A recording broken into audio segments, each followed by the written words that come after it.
मित्रांनो, आपण या कल्याण न्यायालयाचा परिसर स्वच्छ करण्यासाठी आम्ही जेव्हा फोन करतो, फक्त फोन करतो, प्रत्यक्ष भेटतो किंवा नाही भेटत, परंतु भारत स्वच्छता अभियानवाले, आपले वारकरी संप्रदाय, पतंजली योगवाले जी मंडळी आहे आपल्या कल्याणातली, ती तत्पर असते. आदल्या रात्री सांगितलं, दुसऱ्या दिवशी सकाळी इथे येऊन घरातलं काम टाकून ते या ठिकाणी येतात आणि हा परिसर स्वच्छ ठेवण्याचं काम करतात.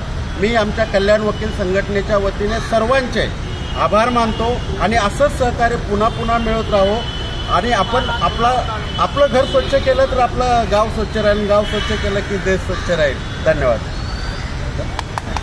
कोणार्क, अपना शहर, अपनी बातें.